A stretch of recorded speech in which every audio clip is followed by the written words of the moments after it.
নমস্কার, কেমন আছেন সবাই? আবারও জীবনের ওঠা পড়ার নতুন দিনের নতুন একটা ব্লগ ভিডিও নিয়ে চলে এলাম আপনাদের সামনে। আজকের এই শুভ দিনে ভোর থেকে উঠে রান্না বান্না শুরু করে দিলাম। চলুন সঙ্গে থাকুন, দেখতে থাকুন, আশা করছি ভালো লাগবে।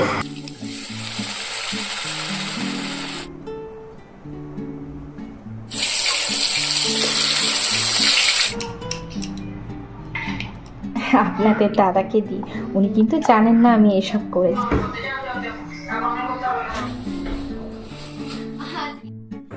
এখন অনেকটাই ভোর, এখন হচ্ছে ভোর 5টা বাজে ঘড়িতে। আর আমি সকালবেলা একদম ভোরবেলা উঠে শুরু করে দিয়েছি রান্না বান্না।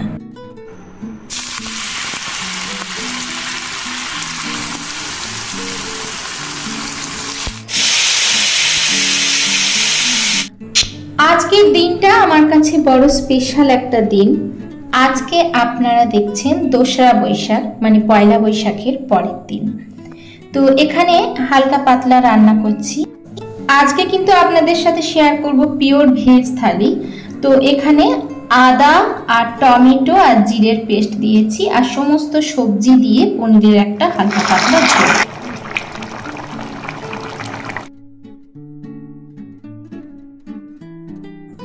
এদিকে আমডাল বসিয়ে দিচ্ছি। তো এখানে আমি আমডাল বসিয়ে তারপরে কিন্তু ঘরের সব কাজগুলো করে নেব।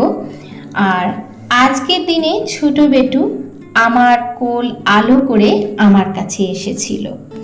তো তার জন্য পয়লা বৈশাখের পরের দিনই যেহেতু জন্মদিন, তার জন্য কিন্তু আমি ভোর থেকে উঠে সবটাই করতে শুরু করে দিয়েছি। যদিও আমাদের কিন্তু এবছর জন্মদিন পালন করতে নেই, তবুও টুকটাক রান্না বান্না করে ছেলেদের তো দেওয়াই যায়। এমনিতেই পায়েস থেকে শুরু করে নতুন জামা পরা বা কোনো কিছু আয়োজন, সেসব কিন্তু আমি কিছুই করব না। শুধুমাত্র রান্না করে ছোটকে বড়কে একসাথে খেতে দেওয়া। যেহেতু এটা খুব একটা আমার কাছে আনন্দের মুহূর্ত, ওই জন্য আমিও ওদেরকে একটুখানি আনন্দ দিতে চাই ভোর থেকে উঠে। তার জন্যই কিন্তু তাড়াতাড়ি করে রান্নাগুলো শুরু করে দিয়েছি। এখন ওরা সবাই ঘুমোচ্ছে, আর এখন এই মুহূর্তে উঠে থেকে যদি আমি কাজ বাজ রান্না বান্না সব শুরু করে দিই, তাহলে ওরা উঠতে উঠতে আমার অনেকটাই হয়ে যাবে। তার জন্যই কিন্তু আমি ভোর থেকে উঠে সব কাজটাই করতে শুরু করে দিয়েছি।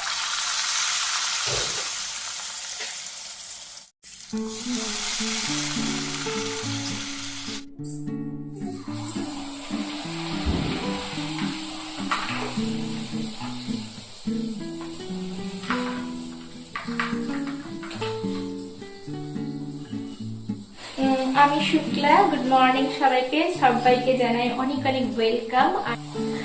আবারও নতুন একটা দিনে সবাইকে অনেক অনেক ওয়েলকাম জানিয়ে আজকের ভিডিওটা কিন্তু শুরু করেছি সবাইকে নিয়ে। আবারও আজকে নতুন একটা দিন শুরু করলাম। চলুন সবাই সঙ্গে থাকুন, দেখতে থাকুন, আশা করছি ভালো লাগবে। ভোর থেকে উঠেই টুকটাক অনেক কিছুই হয়ে গেছে। পনিরের তরকারি তো হয়েই গেছে, আর এরপরে গরম গরম ভাবছি লুচি ভেজে এবারে ওকে খেতে দিয়ে দেবো। কিছু লুচি না ভোরে সকালে, আর কি ভোরে বলতে সকালে ভেজে বড় ছেলেকে দিয়ে দিয়েছি, ও স্কুলে নিয়ে গেছে। আর এখন কিছু ভেজে নিচ্ছি, এবার ছোট ছেলেকে খেতে দিয়ে দেবো। এই তেলটার মধ্যেই একবারে বেগুন আলুটা ভেজে নেব, কারণ বেশি তেলটা আছে তো। আর এই তেলটাকে আর তো রাখবো না, কারণ পোড়া তেলে রান্না করি না। এটা ছোটকে খেতে দেবো বলে করছি, ওর খুব ইচ্ছে এরকম গোল গোল আলু দিয়ে লুচি খাওয়ার। তো আমি বললাম ঠিক আছে, তাহলে তাই করবো। যাই হোক, গোল আলু দিয়েই লুচি খাবো।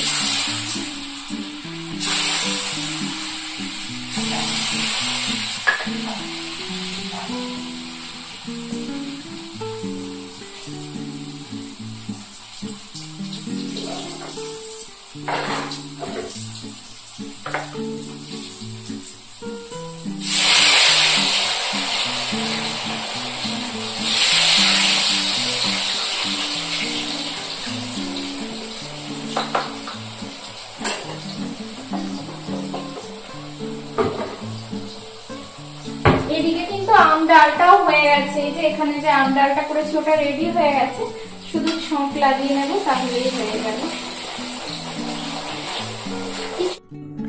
কিছুটা আলু এখন ভেজে নিচ্ছি, আর কিছুটা রেখে দিচ্ছি, পরে ভাজবো। আর এদিকে বেগুনও ভেজে নেব। ওকে একটুখানি, ও যেহেতু বেগুন ভাজাটা ভালোবাসে, আলু ভাজা গোল গোল করে খেতে ভালোবাসে, তার জন্য।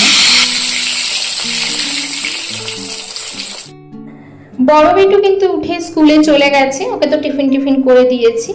আর ছোট বেটু কিন্তু এখনো ওঠেনি, এরপর উঠিয়ে ওকে খেতে দিয়ে দেবো আর কি। ওর খাবারটা রেডি হয়ে গেছে, এই যে দিয়ে দিচ্ছি। কই আমার সোনা, কই সোনা, খাবার দিয়ে দিয়েছি, এসো বাবা সোনা।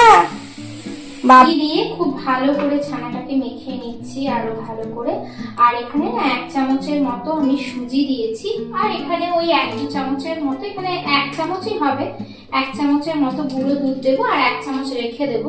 জানি না এখানে ক চামচ গুঁড়ো দুধ থাকে, তো য চামচই থাকুক, এখানে মোটামুটি 1-1.5 চামচের মতো অল্প একটু গুঁড়ো দুধ দিলাম, আর দিয়ে খুব ভালো করে মেখে নেবো। আজকে ভোর থেকে উঠে রান্নাঘরে একের পর এক রান্না তো করেই যাচ্ছি।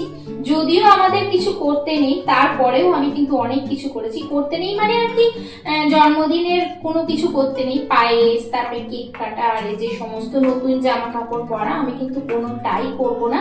শুধুমাত্র রান্না একটুখানি করে তো দিতেই পারি বাচ্চাদের পছন্দ মতো। আর আজকে যেহেতু নিরামিষ করছি, ওর জন্য আজকে মাছ টাছ রাখলাম না, পনিরটাই করে দিয়েছি, আর কিছু ভাজাভুজি, কারণ ও একটু ভাজাভুজি খেতেই ভালোবাসে আর কি। এই যে এখন কিন্তু একটা একটা করে ছোট্ট ছোট্ট বলের, মানে ছোট্ট বলের মতো নয়, লেবুর যে সাইজ হয় সেই সাইজের থেকেও ছোট্ট করে আমি আর কি করে নিচ্ছি, কারণ এইগুলো আর কি আমি দুধে দেবো। তো রসমালাই ওরা খেতে ভীষণ ভালোবাসে, তার জন্য ভাবলাম রসমালাই করে দিই। আর ছানার রসমালাই কার না ভালো লাগে, তাই না?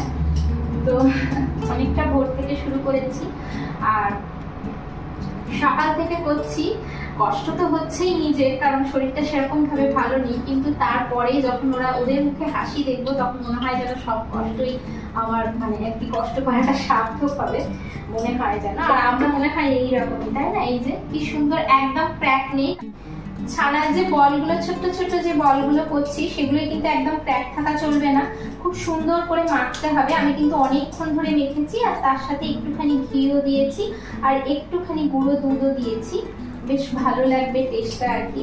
আর ছানার এরকম রসমালাই খেতে তো ভালোই লাগে, সুজিরও করা যায়, তবে আজকে আমি ছানা দিয়েই করছি।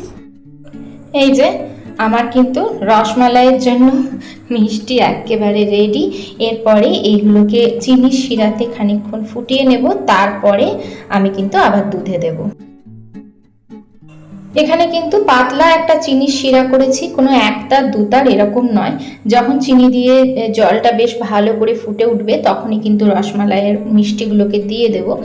আর এই যে সব সময় লক্ষ্য রাখতে হবে যাতে ওপরটার মধ্যে ঝাঁক থাকে, এই যে এইরকম ভাবে ঝাঁক আসতে হবে। আর একটু একটু করে কিছুক্ষণ পর পর অল্প করে কিন্তু 1 চামচ 2 চামচ করে জল দিতে হবে, যাতে শিরাটা খুব গাঢ় না হয়ে যায়, তাহলে কিন্তু মিষ্টির ভেতরে রস একেবারেই ঢুকবে না। এই যে এরকম করে ঝাঁক এলে কিন্তু মিষ্টিগুলো খুব সুন্দরভাবে সেদ্ধও হবে, আর তার সাথে কিন্তু একদম ফুলে উঠবে। আমি কিন্তু খুব ছোট্ট ছোট্ট বানিয়েছিলাম, ওগুলো কিন্তু ফুলে উঠেছে। এই যে হয়ে যাওয়ার পরে আমি কিন্তু দুধে দিয়ে আবারও খুব ভালো করে এইগুলোর মধ্যে দিয়ে তারপরে ফ্রিজে ঢুকিয়ে এটাকে ঠান্ডা করতে দেব।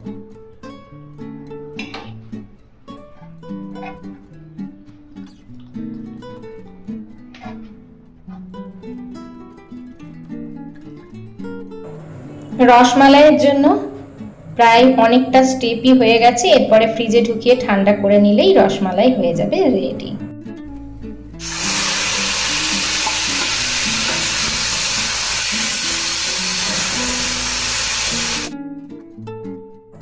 ওদিকে একটা কথা আপনাদের বলা হয়নি, আমি কিন্তু দুধের মধ্যে যখন একদম রেডি হয়ে গিয়েছিল শেষের দিকে 1 চামচের মতো কাস্টার্ড পাউডার দিয়েছিলাম।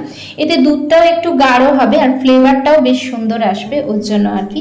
খেতে কিন্তু ভীষণ ভালো হয়েছিল। যদি কেউ এরকম রসমালাই না বানিয়ে থাকেন, অবশ্যই একবার কিন্তু বাড়িতে ট্রাই করবেন, দেখবেন ভীষণ ভালো লাগবে খেতে।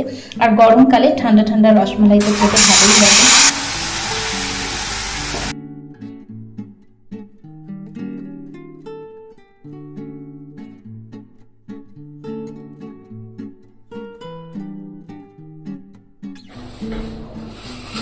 আজকে এমন কিছু রান্না করিনি টুকটাক ওই পনির, একটু ভাজাভুজি এইসবই করেছি, কিন্তু ওই যে মিষ্টিটা করতে অনেকক্ষণ সময় লেগে গেছে।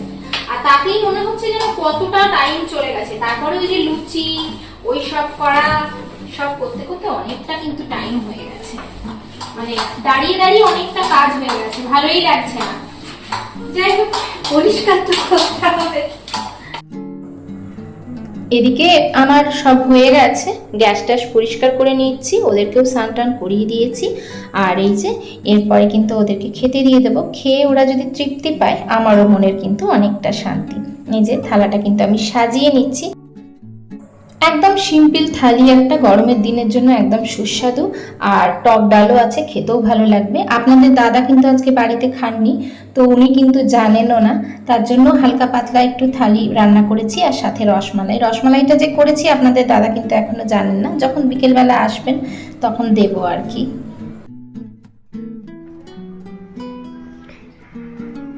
এই যে আমি কিন্তু দুজনকেই সাজিয়ে দিয়েছি, যারই জন্মদিন হোক তাকেই সাজিয়ে দেবো, আরেকজনকে দেবো না এমনটা তো হয় না, ওই জন্য আমি দুজনকেই সাজিয়ে দিই। আমি কিন্তু আমার বাচ্চাদের নিচেই খেতে দিই, আর আমরাও নিচেই খেতে বসি। টেবিল থাকলেও টেবিলে আমরা কোনোদিনই খাই না, বেশিরভাগ সময়টা নিচে বসেই আমরা খাওয়া দাওয়া করি। চলে এসো, আসন পেতে দিচ্ছি, বসে যাও দুজনে। এই যে খানিক দুপুরবেলায় বের করানো হয়েছিল, আর খানিক এখন বের করলাম। এই যে ফ্রিজের মধ্যে একদম সুন্দরভাবে কিন্তু বসে গেছে, আর একটুখানি কিশমিশও দিয়ে দিয়েছি। আজকে সেই যে দুধ আনতে বললাম না, একটা জিনিস বানিয়েছি জানো, দেখো ওইখানে নিচে বসে আছে। নিয়ে এসেছিলাম তো, বাড়ি থেকে নিয়ে এসেছিলাম, একটু খেয়ে দেখো, তারপরে বলো কেমন হয়েছে। নন্নটা করে নাও, ঠিক আছে। প্রত্যেকের জন্য অনেক অনেক ভালোবাসা, আন্তরিক শুভেচ্ছা। আজকের ভিডিওটা এখানেই শেষ করছি, টাটা, দেখা হচ্ছে পরবর্তীকালে নতুন একটা ভিডিওর সাথে।